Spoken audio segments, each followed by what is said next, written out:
Bismillahirrahmanirrahim. Assalamualaikum warahmatullahi wabarakatuh.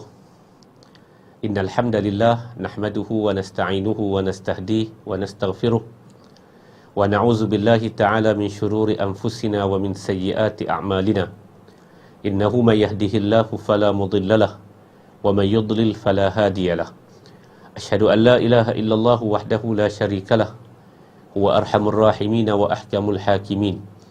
Wa ashhadu anna sayyidana wa maulana Muhammadan abduhu wa rasuluhu as-sadiqul wa'dil amin.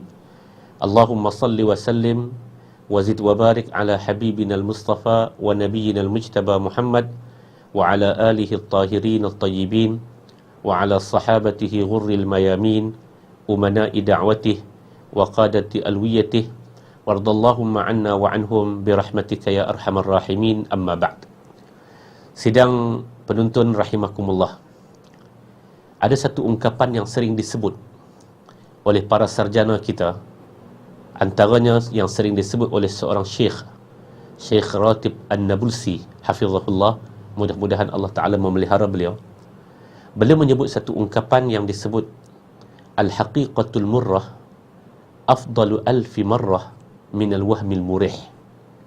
Memperkatakan satu hakikat yang pahit itu lebih baik 1000 kali ganda daripada kita membicarakan berita-berita yang merehatkan kita, sedangkan berita itu dalam bentuk waham ataupun dalam bentuk khayalan semata-mata.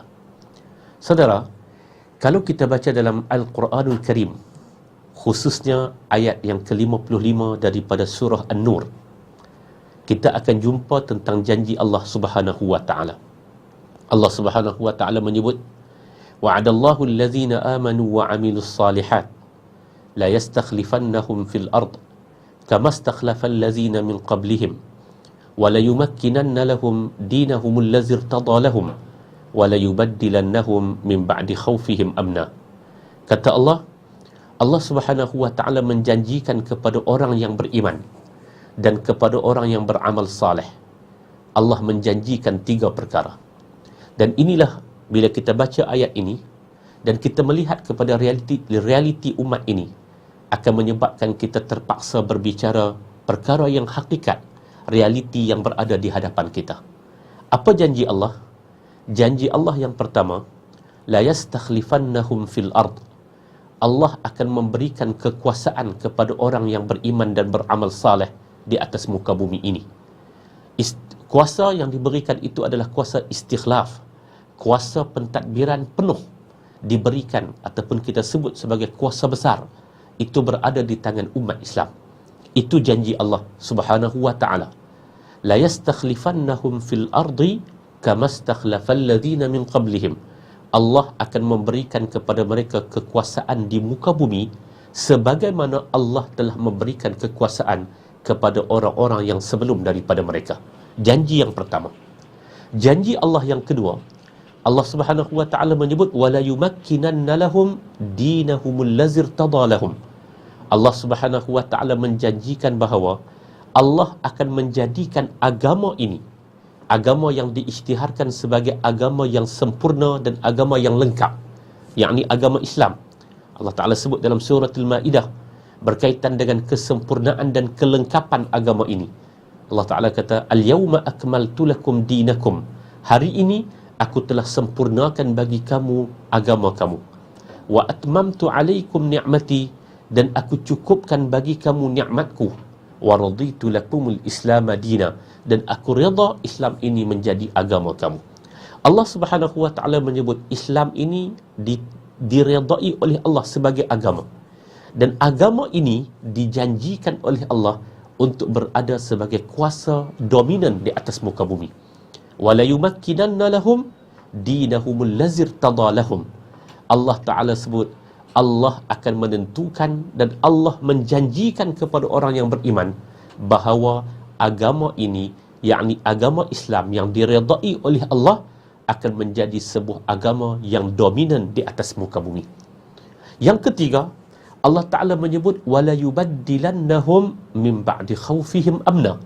Allah Ta'ala akan menukar kedudukan ataupun keadaan umat Islam daripada asalnya mereka itu dah berada dalam keadaan yang takut kepada keadaan yang aman. Yakni, janji Allah kepada orang yang beriman dan beramal saleh, tempat mereka adalah tempat yang paling selamat. Environment mereka adalah environment yang paling selamat. Suasana yang di kawasan sekitar mereka adalah kawasan yang paling selamat untuk didiami. Amna, kawasan yang paling aman. Itu janji Allah melalui ayat yang ke-55 daripada surah An-Nur. Dalam surah An-Nur, Allah Ta'ala bagi janji ini dengan menyebut dalam bentuk wa'adallah, janji Allah Subhanahu wa Ta'ala. Balik kepada apa yang disebut oleh para sarjana kita, al-haqiqatul murrah afdalu alfi marrah minal wahmil murih. Membicarakan persoalan yang hakikat, yang realiti, walaupun pahit, itu lebih baik 1000 kali ganda daripada kita berbicara perkara yang khayal, walaupun dia boleh merehatkan kita buat sementara waktu. Mari kita bertanya, apakah umat Islam pada hari ini berada di tangga teratas kekuasaan di muka bumi? Kekuasaan dari sudut politiknya, kekuasaan dari sudut pertahanan dan ketenteraannya, kekuasaan dari sudut ekonominya. Di mana duduk negara umat Islam? Di mana duduk negara-negara umat Islam? Apakah mereka itu berada dalam keadaan yang terbaik dari sudut kuasa politik? Kuasa-kuasa besar dunia, di kuasa-kuasa besar dunia, kalau kita tengok senarai kuasa-kuasa besar dunia, tidak ada yang diduduki oleh negara-negara umat Islam. Umat Islam berada dalam keadaan yang terpuruk. Itu hakikat, itu realitinya. Walaupun pahit, lebih baik kita berbicara realiti yang pahit daripada kita berbicara khayalan-khayalan kita. Walaupun khayalan itu mungkin boleh melalaikan kita buat sementara, boleh mendamaikan kita buat sementara. Dia hanya menjadi seumpama ubat tahan sakit. Realitinya, keadaan umat Islam dari segi kekuasaannya. Kita berbicara tentang ekonomi, kita berbicara tentang kuasa politik, kita berbicara tentang kuasa pertahanan, kuasa ketenteraan dan sebagainya. Umat Islam berada jauh terpuruk ke belakang. Umat Islam berada jauh terpuruk ke belakang. Negara-negara yang terkedepan adalah negara bukan negara umat Islam. Yang berada di depan, Amerika Syarikat. Yang berada di depan dari segi ekonominya, orang berbicara tentang kuasa baru ekonomi dunia adalah China. Orang berbicara tentang kuasa ketenteraan, daripada sama ada kita sebut top 10 ataupun top 5, hampir tidak ada negara-negara umat Islam berada dalam senarai tersebut. Hatta di kawasan-kawasan yang kita sebut sebagai kawasan strategik umat, ataupun kita sebut sebagai kawasan yang didiami oleh kebanyakan umat Islam, di Timur Tengah sebagai contoh, dikelilingi dengan negara-negara umat Islam, Mesirnya, Palestin dan sebagainya, Jordan dan sebagainya. Di celah-celah itu terdapat sebuah negara haram, Israel, dan dia menjadi kuasa besar dalam bidang ketenteraan nombor 4 di dunia. Di mana janji Allah? Soalnya, di mana janji Allah Subhanahu wa Ta'ala? Kenapa janji ini tidak dipenuhi? Apakah Allah, wal'ayazubillah, kita bertanya dalam bentuk untuk sama-sama kita merangsang fikir, sama-sama kita mencari pencerahan ataupun tanwir, apakah Allah tidak menunaikan janjinya? Kita semua sebagai seorang mukmin, sebagai seorang muslim, kita sentiasa menyebut innaka la tukhliful mi'ad. Dalam doa selepas azan, kita menyebut innaka la tukhliful mi'ad. Sesungguhnya kamu, ya Allah, kamu tidak pernah memungkiri janji. Allah tidak memungkiri janji. Tapi realitinya, janji Allah akan berikan kekuasaan penuh kepada orang yang beriman dan beramal saleh. Tapi realitinya, orang yang mengaku beriman, orang yang beramal saleh, kelompok umat Islam, orang yang beriman ini berada jauh terpuruk ke bawah. Janji Allah yang kedua, agama ini, agama yang diredai oleh Allah, akan menjadi sebuah agama yang dominan, mendominasi dunia ini, mempunyai kuasa tamkin, sehingga kalau orang sebut Islam, orang akan tertarik dengan Islam itu sendiri. Islam yang kalau kita baca dalam hadis ataupun yang sering disebut oleh para penceramah, pengkuliah kita, al-Islam ya'lu wa la yu'la alaih. Islam itu berada di tempat yang tinggi dan tidak ada mana-mana agama yang boleh lebih tinggi daripada Islam. Hari ini, benarkah agama ini menjadi sebuah agama yang dominan? Benarkah agama ini adalah agama yang paling dihormati? Ataupun agama ini menjadi sebuah agama yang paling disalahfahami oleh sama ada oleh penganutnya ataupun oleh orang-orang yang tidak seagama dengan umat Islam. Realitinya, kita berbicara yang realiti, walaupun itu pahit, kerana bercakap tentang realiti yang pahit lebih baik 1000 kali ganda daripada kita berbicara tentang khayalan, walaupun khayalan itu boleh menenangkan kita buat sementara. Saudara, realitinya agama kita menjadi agama yang paling disalahfahami. Agama Islam ini menjadi agama yang tidak dominan. Ya, kita bertebaran di muka bumi, tapi Ar-Rasul sallallahu alaihi wasallam juga menyebut, dan kita mengambil istilah yang digunakan oleh Ar-Rasul, walakinnahum ghusaa'un ka ghusa'is sail. Kata Nabi, walakinnahum ghusaa'un ka ghusa'is sail. Sesungguhnya mereka itu ramai, tetapi ramai mereka bagaikan buih-buih di lautan. Ya, jumlahnya mungkin besar, jumlahnya mungkin banyak, tetapi mereka tidak punya kuasa dominan terhadap orang lain. Hatta termasuk sebahagian orang tidak mampu untuk berhujjah dengan baik dan tepat terhadap apa yang disebut sebagai dominasi agama ini ke atas agama-agama yang lain. Sedangkan hujjahnya, kalau kita menggunakan istilah yang digunakan oleh Said Waliullah Ad-Dahlawi, dia meletakkan kitabnya itu dengan tajuk Hujjatullahil Balighah. Hujjah yang Allah Ta'ala siapkan untuk kita ini adalah hujjah yang mantap. Agama ini punya hujjah. Tetapi, apa yang menyebabkan orang tidak melihat agama ini sebagai sebuah agama yang dominan? Dia berpunca daripada keterporokan umatnya. Lalu, bicaralah tentang apa prinsip dan apa konsep pun dalam Islam. Orang akan menilai dengan umatnya terkebelakang, umatnya ke belakang. Kalau kita berbicara tentang rahmah, kerahmatan umat itu macam tak nampak. Kalau kita bicara tentang apapun, nampaknya seakan-akan umat ini berada di belakang.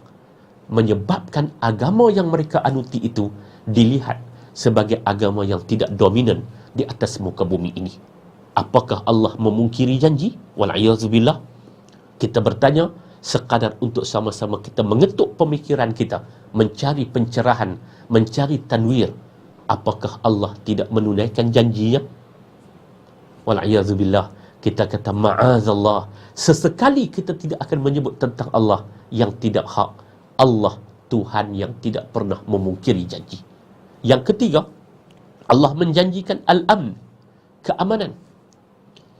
Allazina amanu walam yalbasu imanuhum bizulmin ulaika lahumul amn.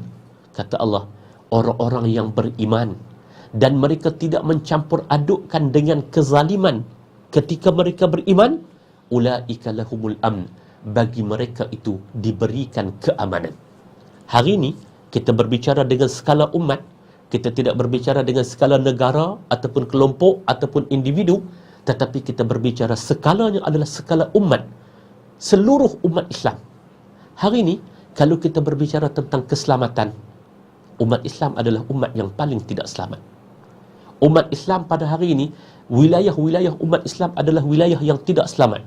Kawasan bergolak di dunia Somalia, negara umat Islam. Kawasan yang bergolak di dunia Sudan sebagai contoh, negara umat Islam. Kawasan yang bergolak di muka bumi antaranya Afghanistan, lebih daripada 30 tahun yang lalu, adalah kawasan umat Islam. Pergolakan berpunca daripada perbezaan mazhab, perbezaan fahaman, perbezaan kabilah dan sebagainya berlaku di negara-negara umat Islam. Di Pakistan berlaku perkara itu, di sebahagian daripada negara umat Islam yang lain. Pelarian kebanyakannya adalah di negara umat Islam.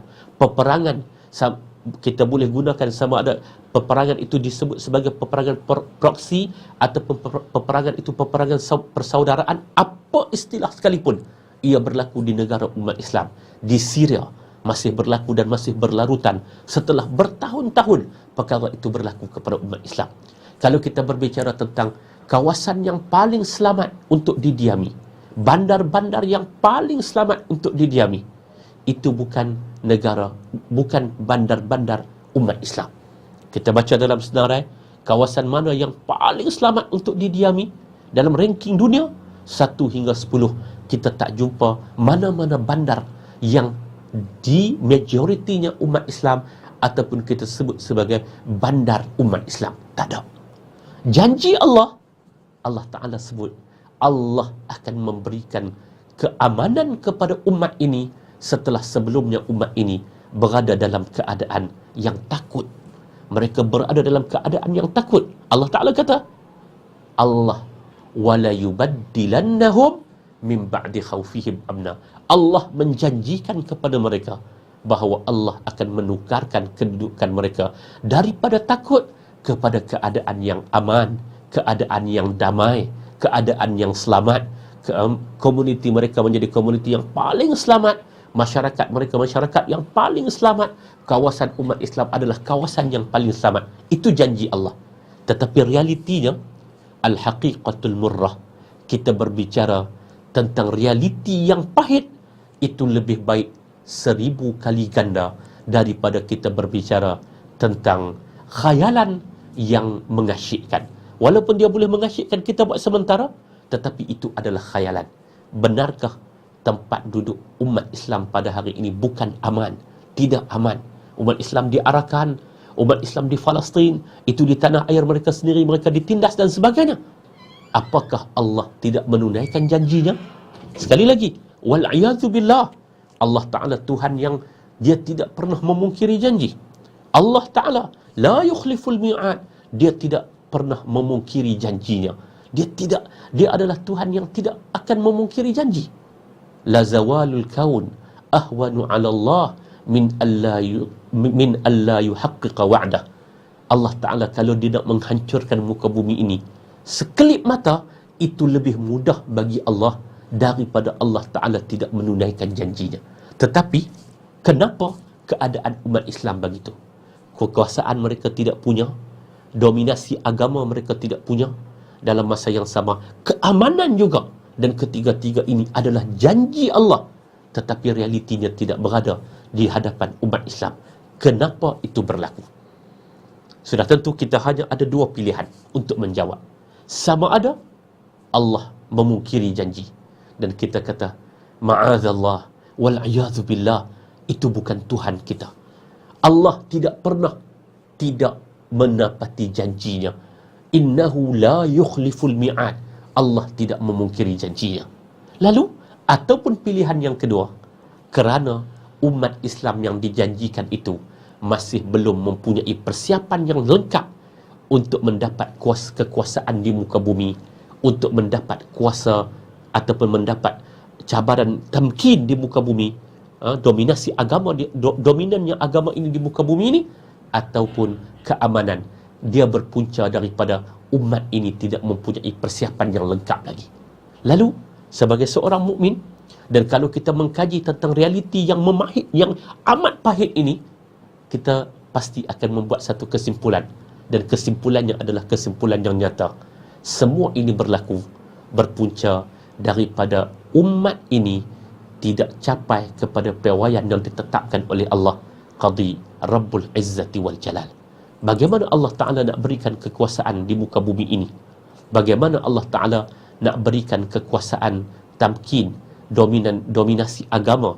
Agama ini menjadi sebuah agama yang dominan di muka bumi ini. Bagaimana Allah Subhanahu Wa Ta'ala nak memberikan keadaan yang aman, makmur, selamat, damai kepada umat Islam sekiranya umat Islam masih menjadi kelompok yang memisahkan antara syariatullah dengan sunnatullah. Syariatullah adalah ketetapan-ketetapan Allah Subhanahu Wa Ta'ala dari sudut hukum. Sunnatullah adalah ketetapan-ketetapan yang ditentukan oleh Allah di muka bumi ini. Pada hukum alam, kita panggil hukum alam itu dipanggil dengan sunnatullah. Umat hanya akan dapat tiga benda ini apabila umat berbicara secara serentak, umat bertindak secara serentak, menepati syariatullah dan menepati sunnatullah. Kedua-dua ini, syariatullah, syariat Allah, dan sunnatullah, sunnah Allah Azza wa Jalla ini, kedua-duanya mempunyai ciri utama. Ciri utamanya, syariatullah ini dia akan berubah. Sebagaimana yang Allah Subhanahu Wa Ta'ala menyebut, likulli ummatin syir'atan wa minhaja. Bagi setiap umat itu ada syariat dan minhaj, ataupun kita sebut metodologi kehidupannya yang tersendiri. Dia ada syariat. Bahkan dalam qawaidul fiqhiyah ada satu kaedah yang menyebut taghayyurul ahkam bi taghayyuril azminati wal ahwal. Akan berlakunya perubahan hukum dengan berlakunya perubahan masa dan keadaan, suasana dan keadaan. Bila berlaku sedikit perubahan suasana dan keadaan, maka akan berlakulah perubahan hukum. Dan itu dibincangkan dalam qawaidul fiqh ataupun dalam kaedah penentuan hukum dalam fiqh Islami. Saya tidak berbicara tentang itu. Cuma saya nak sebut itu ciri utama kepada syariat Allah. Syariat itu dia bersifat anjal. Kalau di antara nabi ke nabi, daripada nabi ke satu nabi itu berlaku perubahan syariat. Tetapi dalam selepas umat kita Nabi Muhammad sallallahu alaihi wasallam syariatnya tetap, tetapi dia ada satu perkara yang disebut sebagai al-mutaghayyirat. Hukumnya berubah-ubah. Dan syariat amat meraihkan dua keadaan, iaitu apa yang disebut sebagai bitaghayyuril azminati wal ahwal. Masa dan juga suasana dan juga tempat. Semua ini diberikan perhatian dalam syariat Allah Subhanahu wa taala. Satu lagi dipanggil sunnatullah. Kaedah tetap, ciri khusus sunnatullah ini kata Allah, walan tajida li sunnatillahi tabdila. Kamu tidak akan bertemu dalam sunnatullah, dalam ketetapan-ketetapan Allah pada alam ini tukar ganti. Yakni kalau api itu sifatnya membakar, itu sejak daripada zaman Nabi Allah Adam sampailah akhir zaman. Sampailah dunia ini dihancurkan oleh Allah Subhanahu wa taala dengan berlakunya kiamat. Sifat api kecuali yang diberikan mukjizat atau karamah ataupun Allah Subhanahu wa taala menentukan sebaliknya, sifat api kecuali ditentukan sebaliknya, secara fitrah dan secara sunnatullah dia akan membakar. Sunnatullah tidak pernah berubah. Lalu agama mengajar kepada kita disuruh untuk menegakkan syariatullah dengan tidak melupakan sunnatullah. Sebahagian daripada umat kita pada hari ini, umat Islam kita pada hari ini, mereka berbicara tentang nak kepada syariatullah dalam keadaan mereka melupakan sunnatullah. Allah Ta'ala tidak akan berikan sebarang penghormatan, kekuasaan, tamkin, istikhlal dan amn, istilah yang digunakan dalam ayat yang ke-55 surah An-Nur itu, kepada umat ini kalau umat ini melupakan unsur sunnatullah. Allah Ta'ala tak akan bagi. Kita berbicara dengan penegakan syariah dengan kita tidak menghormati kepada realiti. Realiti itu sunnatullah. Perbezaannya, perbezaan warna kulitnya, perbezaan kehendaknya, perbezaan kefahaman, itu adalah sunnatullah. Di antara tanda kebesaran Allah, Allah Ta'ala menjadikan makhluk yang berbeza-beza untuk diuruskan sebaiknya. Untuk diuruskan sebaiknya oleh orang yang diberikan kekuasaan istikhlaf di muka bumi. Ya, tegakkan syariatullah, tapi dalam masa yang sama dengan menggunakan sunnatullah. Kerana sunnatullah dia punya ketetapan, dia punya peraturan yang tetap. Dia tidak akan berubah. Walan tajida li sunnatillahi tabdila. Satu orang yang nak tegak syariatullah, dia memerlukan kepada satu usaha, dan usaha itu dia perlu berjalan dengan sunnatullah yang kadang-kadang perlu kepada perundingan kerana kita berbicara dengan manusia. Saya tunjuk contoh Sulh Hudaibiyah, perjanjian Hudaibiyah yang berlaku kepada baginda Nabi sallallahu alaihi wasallam. Baginda nak tegak syariatullah, nak pergi untuk buat umrah, dan umrah itu arahan Allah, wa atimmul hajja wal umrata lillah. Tapi bila sampai di Hudaibiyah, baginda tidak dibenarkan masuk ke Makkah Al-Mukarramah. Lalu baginda menggunakan sifat manusiawi dan hubungan manusiawi, berunding dengan orang-orang Makkah Al-Mukarramah, orang Quraisy Makkah Al-Mukarramah pada waktu itu. Dan perundingan, meraihkan kepelbagaian, melihat kepada tahap otak seseorang dan sebagainya, itu adalah sunnatullah yang diberikan perhatian, yang disuruh oleh baginda Nabi sallallahu alaihi wasallam untuk diperhatikan. Sunnatullah. Gabungan itu satu ketika pada waktu itu nampak macam Nabi membelakangkan syariatullah, wal'iyadzubillah, kita tu nampak quote in quote bagaikan Nabi sallallahu alaihi wasallam meninggalkan syariatullah. Tapi sebenarnya baginda sallallahu alaihi wasallam mengangkat secara bersama. Kita tegak syariatullah, tapi dalam masa yang sama elemen sunnatullah itu terus diraih, dijaga, dipelihara, kerana sunnatullah ini walan tajida li sunnatillahi tabdila. Sunnatullah itu sesekali tidak pernah berubah. Saudara, demikianlah ketika kita hidup secara bersama. Kita hidup secara bersama di negara kita ini dan di mana-mana dunia untuk mendapat tamkin, sehingga agama kita ini dilihat dominan, sehingga agama kita ini, sehingga kita menjadi sebahagian daripada kuasa yang menentukan tentang hala tuju, dan sehingga kita mendapat keamanan dan kedamaian dalam kehidupan. Semua itu adalah dengan kita kata kita mengangkat martabat dan kita menegakkan syariatullah dengan kita tidak melupakan sunnatullah. Walan tajida li sunnatillahi tabdila. Kamu tidak akan bertemu dalam sunnatullah itu sebarang kepelekan ataupun keganjilan dan pertukaran. Makna sunnatullah mempunyai peraturan yang tetap, dan ketetapannya sejak daripada bumi ini wujud sehingga kita bertemu dengan Allah Qadhi Rabbul Izzati wal Jalal. Kita tidak punya pilihan lain untuk membenarkan janji Allah. Itu berada di tangan kita, kerana Allah Ta'ala menyebut innallaha la yughayyiru ma biqaumin hatta yughayyiru ma bi anfusihim. Allah tidak akan mengubah nasib satu-satu kaum. Nasib kita sekarang ini adalah nasib kita sekarang ini, kita terporok dari sudut kekuasaannya, ekonominya, ke dalam sudut pertahanannya, dalam sudut kuasa politiknya, kita terporok. Sedangkan janji Allah, Allah akan berikan kepada kita. Dari sudut agama kita, nampaknya macam agama ini tidak dominan dalam masyarakat dan dalam kehidupan seluruh umat. Dan dalam masalah keamanan, nampak keamanan dan ketenteraman, nampak macam umat Islam berada di belakang. Saya tidak bercakap dengan skala kelompok dan negara, tapi kita bercakap dalam skala umat di seluruh dunia ini. Tuan-tuan, kita nampak macam terporok. Kita hanya ada satu pilihan. Pilihan kita ialah kita jalan seiring dengan hatta yughayyiru ma bi anfusihim, untuk kita ubah nasib kita. Apa nasib kita itu? Kita tidak akan dapat mengubahnya.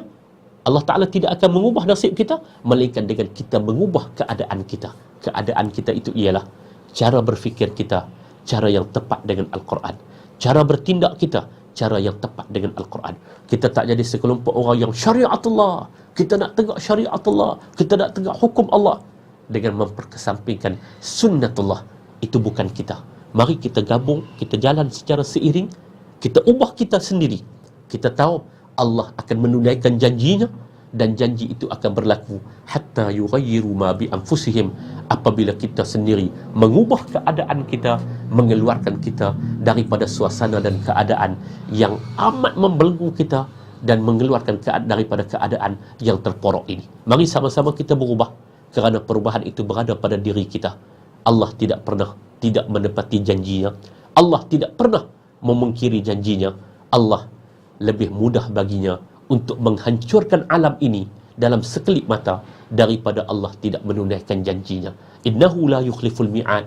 Sesungguhnya Allah tidak pernah memungkiri janji, tetapi realiti yang berada di hadapan kita yang amat perit ini perlu kita bicarakan untuk kita mengubah keadaan kita sendiri, cara kita berfikir, cara kita bertindak, cara kita beragama, cara kita hidup dan mempromosikan agama dan syariat Allah Subhanahu wa ta'ala. Al-haqiqatul murrah afdalu alfu marrah minal wahmil murih.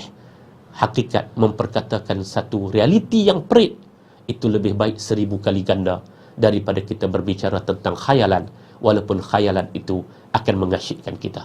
Mudah-mudahan ada manfaatnya. Mudah-mudahan kita termasuk dalam kelompok yang punya pencerahan, dan kita akan berusaha untuk tanwir, untuk menjadi umat tanwir, umat yang mencerahkan orang lain, sehingga orang lain juga bersama-sama dengan kita bergabung tenaga mengembalikan kegemilangan umat, dan sekaligus kita menjadi sebagai sebahagian daripada ejen-ejen ke arah janji Allah Azza wa Jalla itu ditepati. Dan Allah tidak pernah memungkiri janji. Allah hanya akan menunaikan janjinya apabila kita sebagai penerima janji Allah itu bersiap dan bersedia dan penuh dengan persiapan untuk menerima janji tersebut. Mudah-mudahan ada manfaatnya. Selamat menerus kehidupan. Selamat terus hidup dengan satu pedoman bahawa kita tidak boleh jauh ke depan, melainkan dengan kita berpegang dengan agama ini yang setepatnya, insya-Allah. Wa sallallahu ala nabiyyina Muhammad wa ala alihi wa sahbihi wa baraka wa sallam walhamdulillahi rabbil alamin.